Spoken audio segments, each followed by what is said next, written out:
the separation of powers, or you'll be facing a desperate dictator and the loss of your constitutional rights. I'm mentioning that because Obama is wanting to do away with the debt limit, having Congress, do that. I mean, that's what that's all about. Many of your rules of law were set up to restrain one branch from controlling the whole government. That was the whole, they had the checks and balances. If you ever got that training in your history classes, you probably understand that part. You also are seeing your states taking issue with many parts of your health care law that are usurping the powers of the states. So basically, you've got the federal government with this law trying to force everyone to buy insurance and even penalize for that. I mean, some of the things that really should have been against the Constitution. Robert's going to stand up for it, like he should have. If your people do not enforce your separation of powers, then you are inviting chaos and a possible revolution, which is why your documents were drafted in the first place. I mean, that was originally why they were done.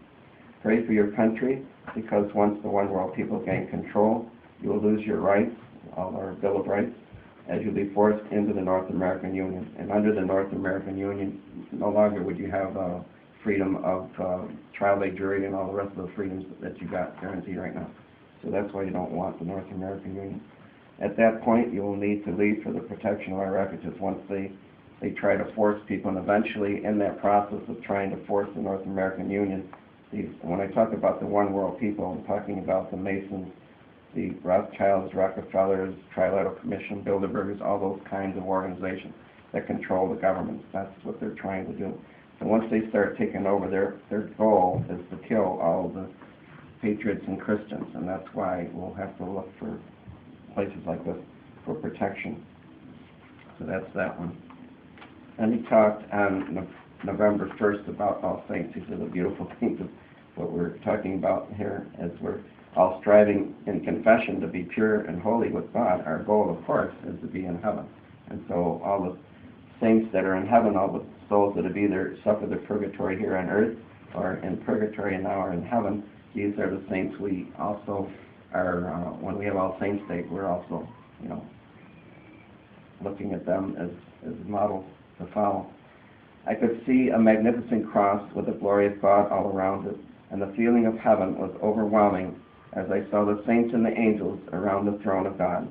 Jesus said, my people, you know how my church canonizes many saints to give them as examples to follow in your lives. We just recently had two saints. We're in California here, but back home in New York, we just had Saint Kateri Tekakwitha and I think it was Marianne Cope.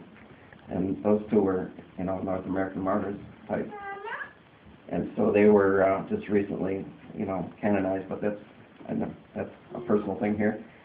This feast also celebrates all of the saints that are in heaven that have not been recognized by my church. So that's what I was saying. Being a saint one day in heaven should be the goal of everyone who loves me. Everyone loves Jesus. It is not easy to endure the human condition of constant temptations of the evil one and suffering the pains and the sicknesses of the body. Some of my saints even suffered martyrdom in the early days, the first 300 years or so. A lot of you can openly profess, your Catholic religion because they would kill you for it. So we're going to see that coming again. And matter of fact, sometimes over in Russia and China, some of these communist countries, they still, and even Indonesia, Muslim countries, unfortunately, a lot of Muslims are killing Christians. So this is still going on, a lot of persecution going on even today, and we'll see it get worse. Those who believe in me appear foolish in the eyes of the worldly, and the worldly people do not understand the belief of my faithful, that I am truly present in the consecrated host. We just were doing adoration there. My faithful are ever vigilant in these prayers and masses and sharing in my sacraments. By staying close to me in this way, you will have the graces to carry out my mission for you on earth. Each soul has been given a unique mission that only that person can fulfill. That is why each soul is special to me, and I guide each of you on your path to heaven.